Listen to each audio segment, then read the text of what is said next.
próxima imagem mostra os estágios em que isso ocorre. Então, olha só, milhares de espermatozoides vão chegar ao redor do gameta feminino. Através do atrito, fricção da cabeça, eles vão liberando as enzimas do acrossomo.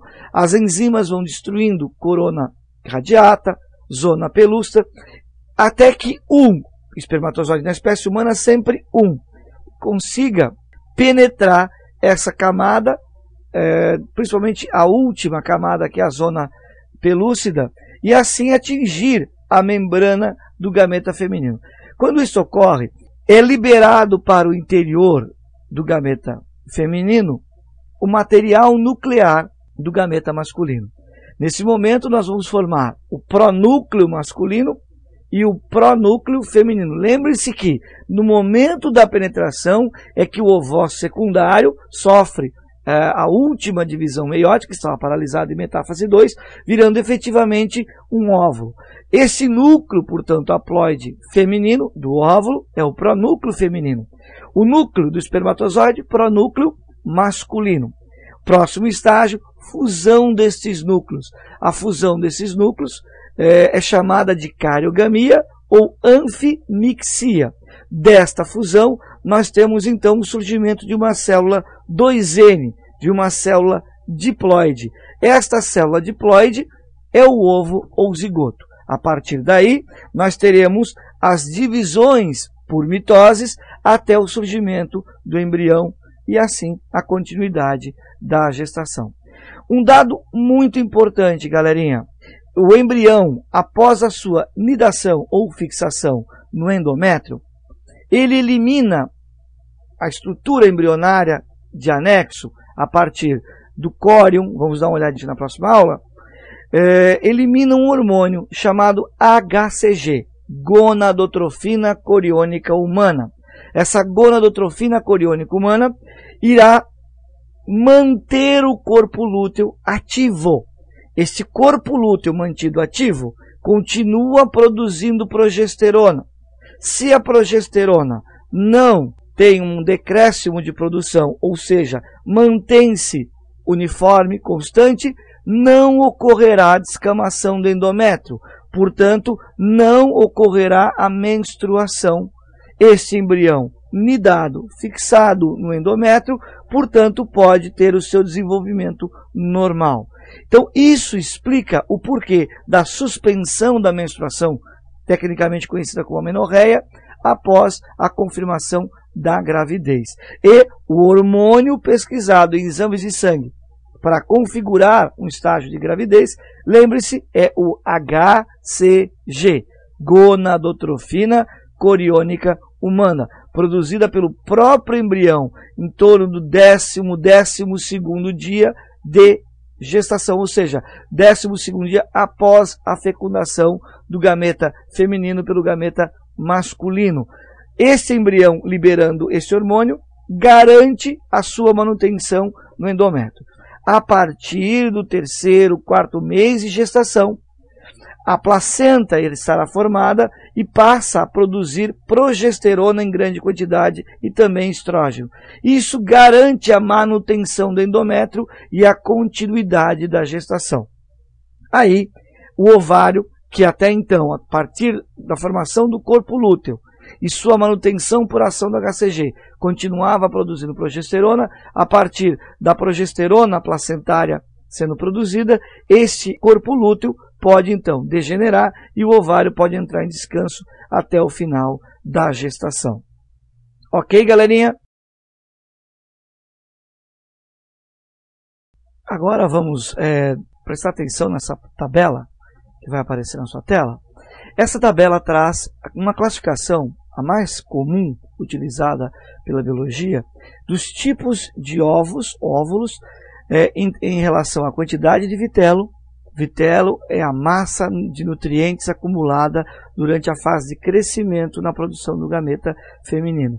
Bom, então essa tabela traz a classificação dos tipos de óvulos pela quantidade e posição do vitelo e a posterior divisão que esse óvulo, quando torna-se ovo, sofrerá, ou seja, os tipos de segmentação.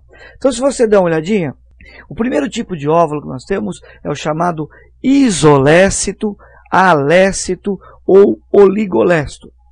Iso, igual, lécito, vitelo, nutriente. Portanto, distribuição desse vitelo de forma homogênea, uniforme.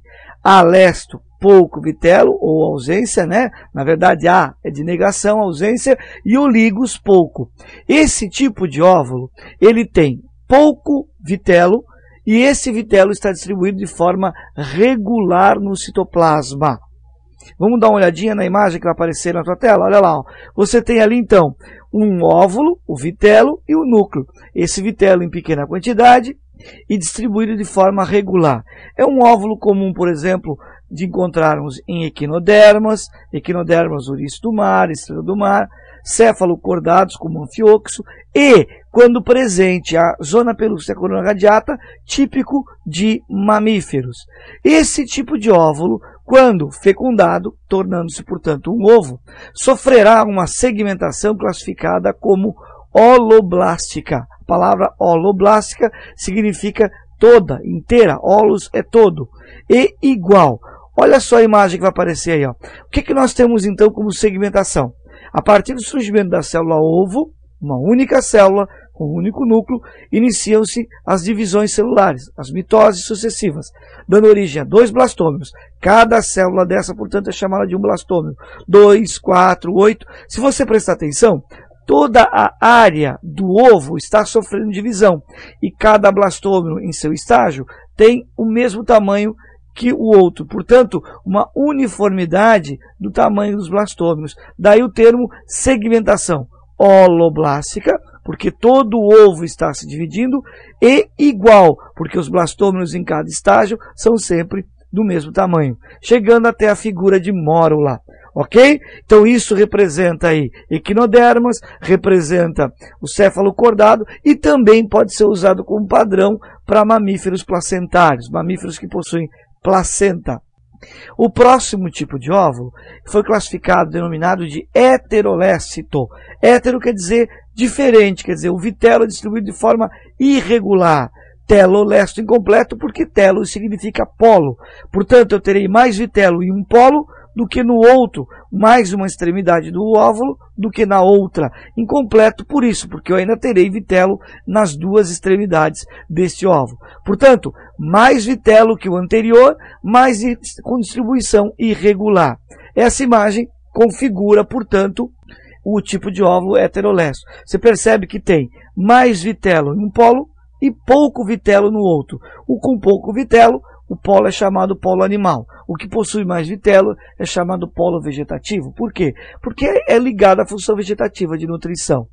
Esse tipo de óvulo, quando fecundado virando um ovo, sofrerá uma segmentação total também.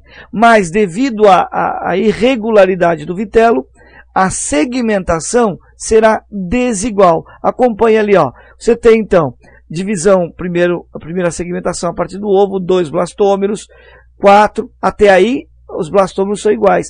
A partir do próximo estágio, da terceira divisão, você tem a divisão em plano transversal. E aí você vai perceber ali a presença de blastômeros menores em um polo e maiores no polo que guarda o vitelo. Os menores são chamados de micrômeros e os maiores são chamados de macrômeros.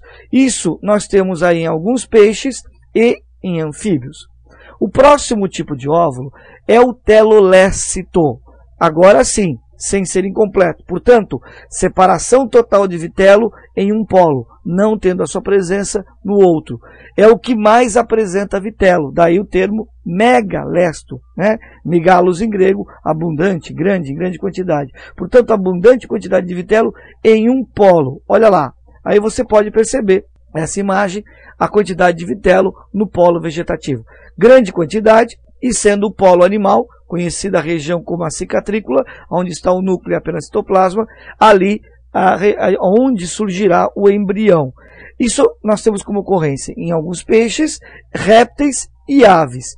Quando esse óvulo é fecundado e vira um ovo, nós temos uma segmentação apenas daquela região do chamado disco germinativo ou cicatrícula. Você não tem, portanto, segmentações ocorrendo no polo vegetativo, onde encontra-se o vitelo. O vitelo não sofre divisões celulares porque é apenas uma massa nutritiva.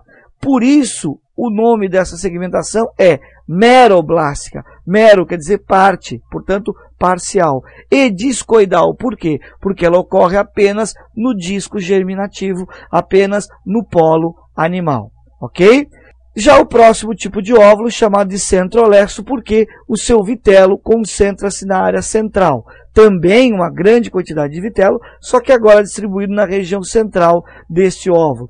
A ocorrência em artrópodes, tipicamente os insetos. Quando ocorre, portanto, a fecundação e esse ovo entra em segmentação, também será uma segmentação meroblástica. Só que essa segmentação, ela será meroblástica, e se você perceber, ó, o surgimento de blastômeros na área central, esses blastômeros vão migrando para a periferia e ficam todos na periferia, concentrando o vitelo no centro. Portanto, é uma segmentação meroblástica e superficial.